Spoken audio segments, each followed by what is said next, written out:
Hey everyone, it's Sam Ovens here. And Nick Fisher. And you're watching Consulting TV. And on this channel we discuss everything to do with business and entrepreneurship and achieving wealth and success, as well as like psychology and philosophy and how to work on your beliefs and your mindset. Because it's been my observation that the world's kind of become divided. We think that mindset stuff is not important and it's all about business, and then there's a group of people who think it's all about mindset stuff and not to do with business. And the truth is, you really need to combine the two to really master business and achieve wealth and success. And that's what we talk about on this channel. And in today's video, we're going to discuss something which we see come up a lot, and that is how to deal with friends and family who are against you becoming an entrepreneur. So, if you decide you want to be an entrepreneur, or if you decide you want to start a business, and you have friends and family who you've got conflict with.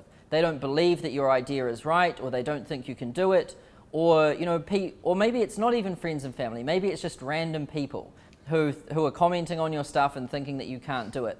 Like how to really deal with those people, and more than that, like how to understand why they are saying the things that they're saying. Because once you understand why, and once you understand the dynamics of how this happens, it's very easy to see how it happens and avoid it all completely. So that's what we're going to discuss in this video today. Now, a big question we see time and time again, and there's a lot of resistance, and this is a big hang-up for people, is how do I become an entrepreneur when my friends and my family are constantly against me and at war with it, and they're really just knocking me down, and it's ruining my confidence, it's ruining my ability to start becoming an entrepreneur. What do you say to those people? Figure out why.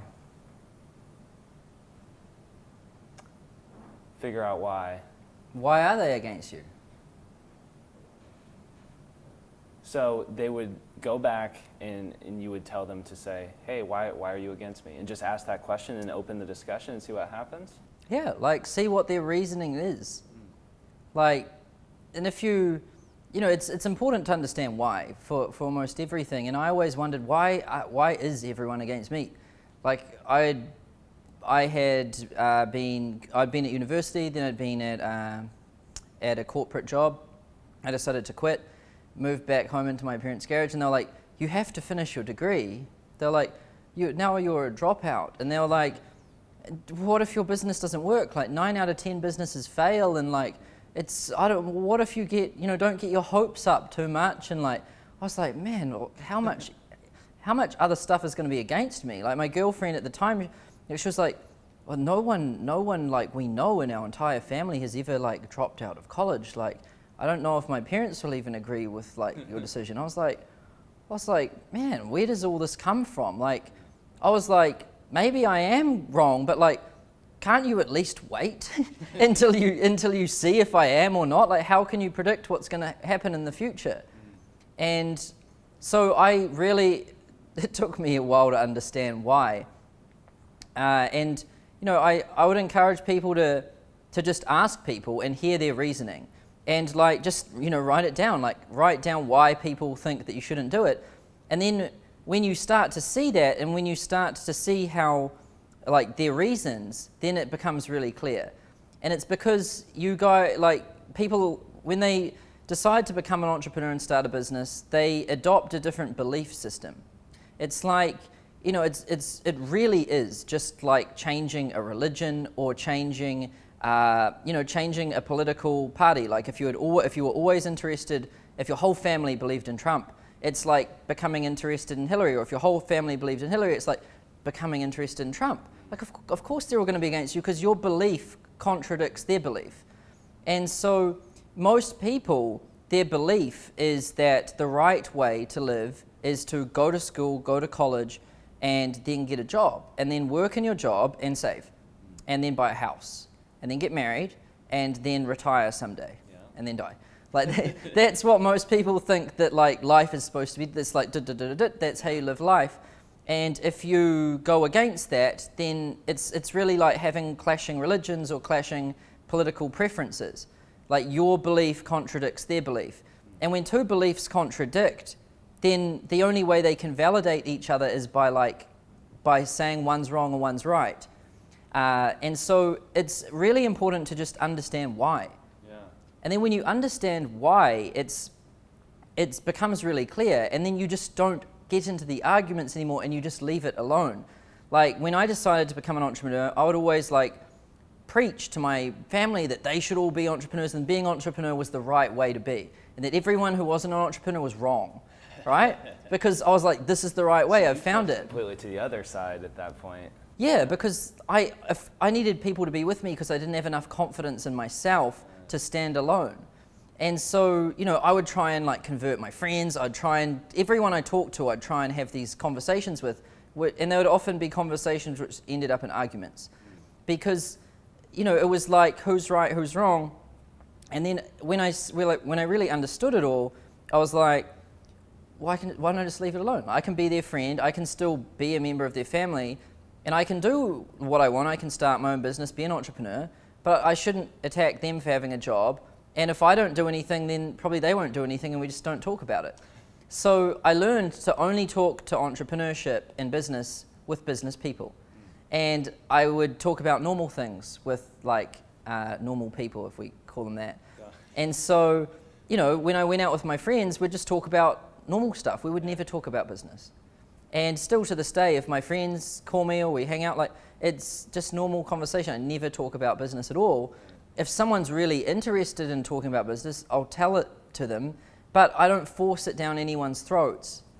So I heard you say something in that last part, and it's when people go and they ask the question, well, why do you think I should not be an entrepreneur?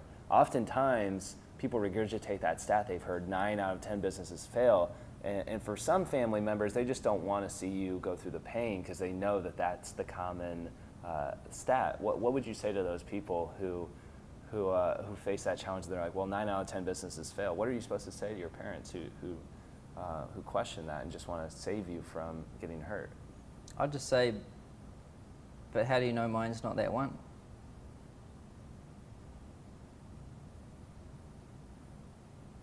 It's a good answer, but then people who say that to them, the parents, and I think you're right, I know you're headed, but they're going to be like, well, what if you are part of the 9, right? Just to play devil's advocate, that's probably how that conversation would go.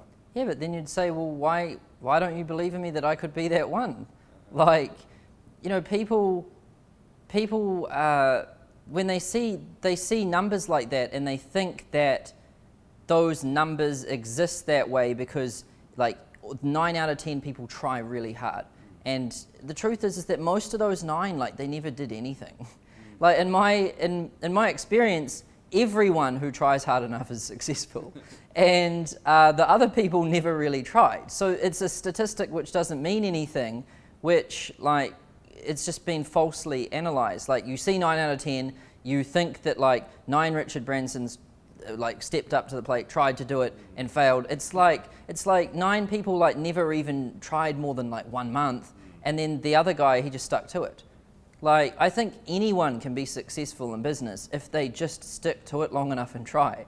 It's just takes time and it takes effort, and then the odds start to change. Every day you're in business and you're trying things, every day you pick up a book and you learn, those odds start stacking. And I think that once you reach a point, the odds are 100% you're going to achieve something. Because it's just impossible for you not to. Once you understand the rules of the game, once you have worked on yourself and you're motivated and you're taking action, there's no way that you can't be successful. That's the way I see it. And how do you get that across to people? Because there will always be excuses. People always have something, right? Just don't care about their opinion. That, at the end of the day, you're never going, if you convert them, it's that's going to be one hell of a job. It'll probably be more of a job to convert them than it will be to be successful yourself. So the way I saw it, and the way I still see it, is find out why, and then you can see that it's a belief system. And then don't feel like you need to change their beliefs. They can believe whatever they want. And the only way to really prove who's right and who's wrong is to just do it and be successful and come back and be like, I told you so. Or what I like to do is just don't even say anything. And because the success speaks louder than anything. It does. Now, did you find when you didn't have the support of your friends and family, did you have to get into, say, another entrepreneur group, another group of people that did believe in you and were going through the same things? Is that Yeah, that was important. I found, like, you know, people throughout my journey, like one of the best things I ever did, the first best thing I did was buying some books. And I know it sounds so basic. It's like, books, you serious? It's like, yeah, they're really good. And that's actually how successful people get really smart. They're not born smart. They just read more stuff than you, and they learned more. And so that's the first step, buy books. Second step would probably be buy like a training program or go to a seminar or something. Because when you go to those things and when you get into those groups, you meet other people. And then, you know, you'll hear other people's stories and what's worked for them, what hasn't worked for them. And, you know, you find like a community of people, and it's really encouraging when you start finding people who have like succeeded. And what I strongly recommend is don't be in any communities where people aren't succeeding. Like, you need to leave those. Never join any groups or never be a part of anything where the people aren't winning. Like, you want to be in ones where people are winning, because that's that thing that someone said one time, like, you're the sum average of 5 people you spend the most time with. There's a lot of truth to that. And you want to be with winners, and you want to be in a program which is winning, and you want to read books which winners have read. You don't want to read books and join programs where, like, people who haven't won have used that stuff. Yeah. Yeah, the worst thing you want to do is take a book recommendation from someone who's not successful. Yeah. Or anything else for that matter. Typically they'll tell you like an Xbox game or yeah, a brand of beer. It wouldn't be a book. It wouldn't be a book at all. But yeah, that's kind of what I've seen too, is because people will say, well, that's easy, you know, for you to say, I'm not in a city that has a bunch of successful entrepreneurs. I'm like, well, okay, is there a library around you? You know, can you get access to books? Because they can be those people for you. It's whoever you spend your time with or whoever you spend your time with reading.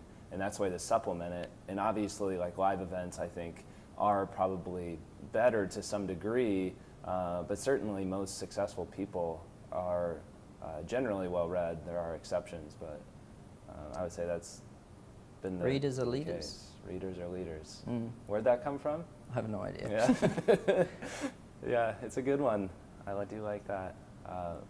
But yeah, I mean, that's basically how you circumvent it. I know the answer seems simple now that you've been through it, but some people, you know, it's really hard for them because they respect the opinions of the people that love them and have been in their life so long. But have you found, like, if someone is still, after years, still against you in that manner, what do you do? Do you just cut I them out of think your life? that, like, the only way someone's ever against someone is if you judge them. So, like, if you judge other people and you think like the way they're living life is wrong, then they're going to think that the way you live life is wrong. And so I found that, like, I clashed with everyone when I was trying to clash with them. You know, like, I thought my way was right. I thought the way that they were doing things was wrong. And because I walked around like that and you spoke like that and everything, then of course I came into conflict. And I was also asking for their advice. Like, they're going to give their advice based off their belief systems and their life. They're not going to give me advice based off, like, what I'm doing. So of course I'm going to get advice that doesn't serve what I'm trying to do. And you need to just let go of it. Like I constantly used to talk to my friends and family about this sort of stuff, and then I was just like, why? Like, why don't I have my business people for talking to business stuff, then I have my friends for talking about just friend stuff. And I just separated the two. And if a friend wanted to talk about business stuff, fine, we would. But I would never try and, like, you know, force this upon them. And that's when it just all stopped. And still to this day, like, I don't think a lot of my friends or family know what I even do, and they have no idea really, and that's totally fine. Like, I would tell them if they were interested, but if they're not interested, I don't care. Yeah. Like, most of the time people are trying to force a message on, like, deaf ears, you know? Right. Yeah. So, do you ever have, being in the position of success that you've had, especially at your early age, do you have friends that have reached out then that weren't previously interested, and now they've become interested because Probably they've like seen about 15%. 15%? I didn't have many friends, so it was like, Yeah. I had a small group of friends, which was really good friends with, which was about 10, 12 people, Yeah. and it's only like 2 or 3. Yeah. No, for a lot of people too, is when you get that success, it's a lot of people do it to prove people wrong, right? They want to be successful because they want to prove people wrong. But I think the best combination is when you're doing it for yourself and maybe to prove people wrong too. It's a secondary motivation as far as that goes. Because yeah, if you do get flack in the beginning, it can feel good, and it probably should be celebrated to be able to some degree, feel like you have proven people wrong. Yeah, I think there's got to be a deeper reason than just proving people wrong. Also, you could win and like they might still think that you're wrong. Like, it's a silly thing to do. You should base your decisions off you. Like I just wanted to impress myself. Like I wanted to stick it to some people who said I couldn't, but for the most part, I just wanted to satisfy me. Like, because I had always told myself I can't do anything, and then so I just wanted to prove that maybe I can. And I just wanted to satisfy myself. And I wanted to get into a competition with myself. Like every day, how can I get better? Every day, how can I get, better at this and satisfy myself and go to bed each night feeling happier. So knowing that, how do you determine your growth? How do you know you're growing each and every day? What's your process for measuring that and making sure that you are on that path? Yeah, well, you want to constantly be improving and like growing as a person, like financially, with health, with everything. And I've always said that there's no such thing as staying still in life. You're either moving forward or you're falling backwards. So like, I don't think you can just maintain a flat line. Like if you think you're just maintaining, then you're really losing. And so you're either climbing up or you're falling down.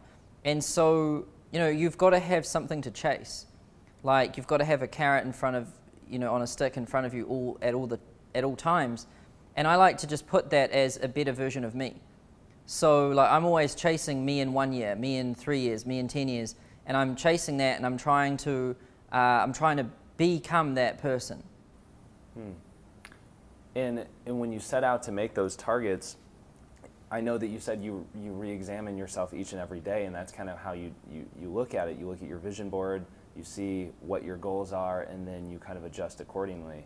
Now, is there specific, do you ever take those big goals and separate them into to little things? Like, in order to get to this goal, this is what I need to do today to become a better person. This is what I need to do tomorrow, et cetera, et cetera.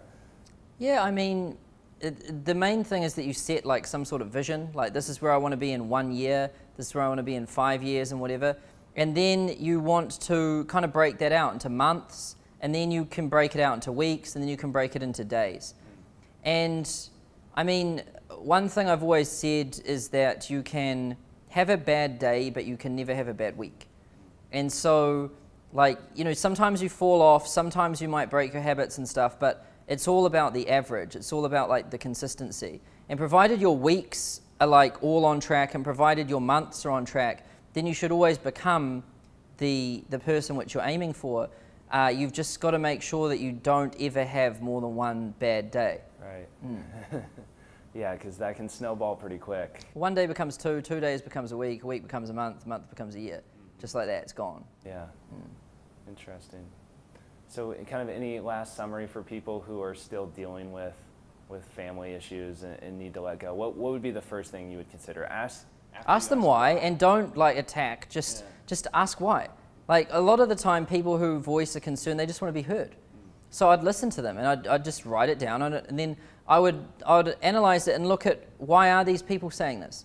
Okay, well, it's because this is what they believe to be true, and these things are their beliefs. And what I'm saying opposes their beliefs. And so if I try and say these things are true, then it means that they have to agree that what they're believing in is a lie, right? And that's very hard for someone to do. And so you don't want to have conflict with your family. You don't want to do anything. And the way to do that is just to be quiet about it. Don't ask for their opinion, because often your family isn't going to give you any good opinions. And don't ask your friends for their opinion either. Whenever I asked my family or my friends for their opinion, I always got something bad. And it's because they didn't believe what I believed, and it's because they weren't living the life and the vision which I had. Like they were 9-to-5 employees and they believed in qualifications and, you know, traditional jobs. And I was a dropout, living in a garage trying to create something new. Right. So when I learned that, I just left it alone. And if I wanted to talk about business and just talk like crazy about business stuff, I would save that for my business friends, and I'd just keep it quiet. And if someone says something bad, like, just don't listen to them. Like, you know, if Warren Buffett calls you up and he's got some advice and it's negative, I'd probably listen to that.